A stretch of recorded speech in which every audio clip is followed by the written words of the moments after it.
thank you आई ककाबू थगत फोंदो सरी ngasi ju इरमदम Manipur जिदा थाजबा लफोई हाजे तारे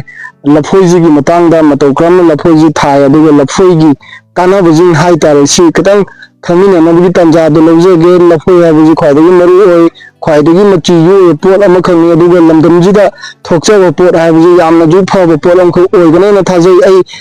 फार्मर सिगे अंतंग ओई सानाबगी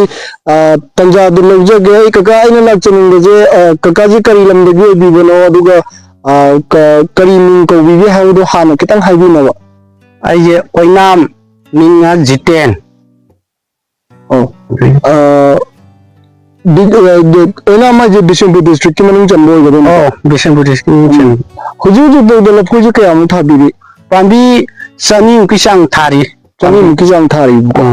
और लफोजि अम्मा ओइरकनबो होनरकदा हाय तारे को लफोजि अम्मा मपी फावनो होनबदो करी करी अवाब थेंनै कई कई नुआइतबो थेंनै लफूजे मसाई मपी फानो होनबदा अखोन मखोंजे हेक थाबा हौलगी गांग मतम दा थानी नोंचू मतम दा नोंचू थादा थाबना क्वाइजेना फै अरुगा लैखोम पाटिल म मखोंग दा हापचरनी कुनु नटाव मतुंग दा अरुगा लफूजे थारनी अरुगा अकंग खोसलनी अरुगा था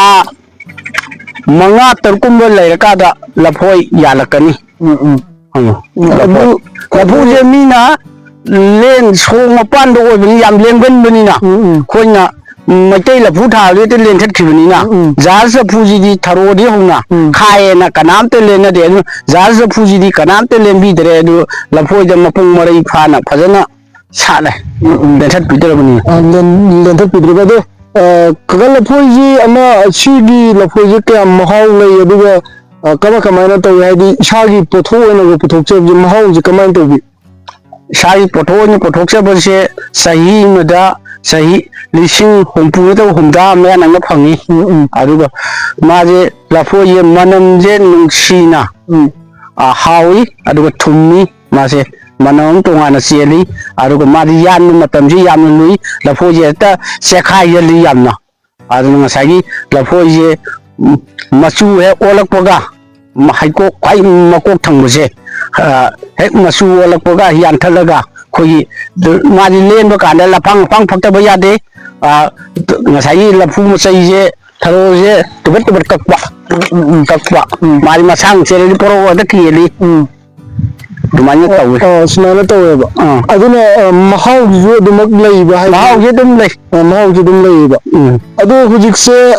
lamdi lei raga hai tare ko lafoi ji thaning bagi apamba leiba leisa mayam di leram mudra khalle ba adu moi di thaning bagi apamba kai kai adi थाबा में मतलब करी करी संग अदुम तंग हाइबिनो मोइदा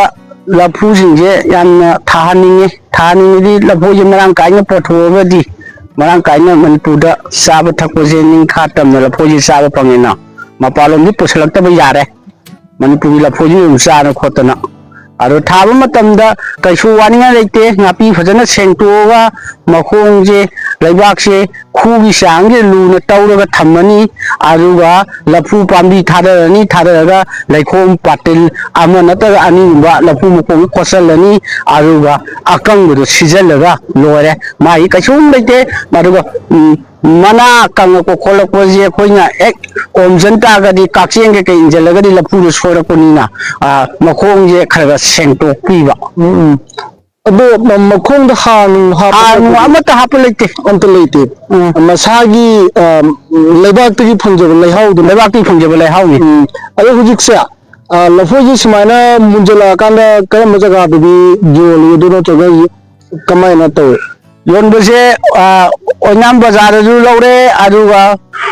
ललोंबिसिंग लागा बाजार पुनेना लहू इन कगा मोय ओक्टोरे पुखटकी सिम जो रे दुगु खुजिकी आइना कितन हेना खंगजनी मुजुना कोई मचाजे लफू मचाजी थारकपगी मोंग मतौजिना कमायना थागदुना मचाजे अखोइना लफू जे सही मरी मंगा सुरी मचा के परोम लोंगे कनाव मिना परेन लेंथलो ना है लफोय ओगदो पांबी जुदम थमोना खोजी लेंथत तरे पांबी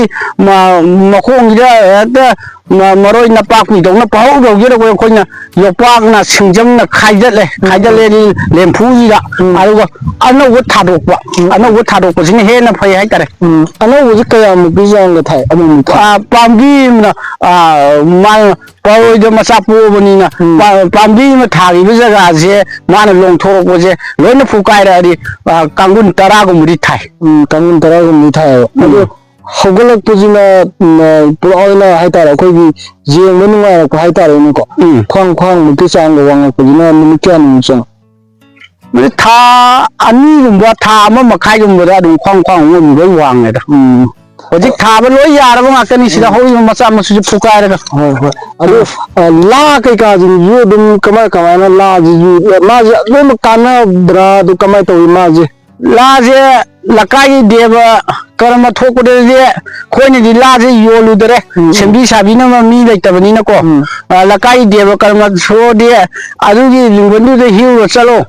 ana ata dewa karama luhongwa soranwa thodi la he ko de kumdar hi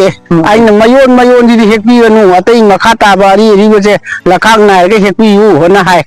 aro moina okto de la di he ga ata pukhaki paisa lobu na te de moina la ga ko lakai khongrangi la di ata pa hek de he mapu pandre hai tare la he kui ja ado lafu masaje kaga lafu masaje na kai de kanai haidi mamaje kai gumba pandra di hai tare ko haidi pandaba lafu hai tare pandaba lafu di hai tare di maje kai de season hai haidi ok to gumba magi lafu je tharo yan thogo ba lafu yalo ba lafu pambi je Kuna soraga ai birai nganu yang khai ngoi adu da pija thwe adu ga isin yam phatra nga je roi chakhala ba ko manung je lafu je adu mati sora thada ta ga nga si bo phare adu di mana kana piri je adu kinati pi kari kane o tu pijare ai serku ko tolaga sande du pije chande du ga lafu ja chalaga adu kaga sum ka tare sum जगह लफूजी अखोगी थानिंगदबगी अपांबा खरदी सोइलेरंगदां खल्लेबा हाइदी थारोगा हेक्टमक सेवाजी वापजी कमा कमाय तो सेवा वालगदी माजी पांदवा ओइगद्रा अदो कमा कमाय तो लफूजे कनासु थानिंगदब लेके लोइने थानिंगो आकने दु अखोगी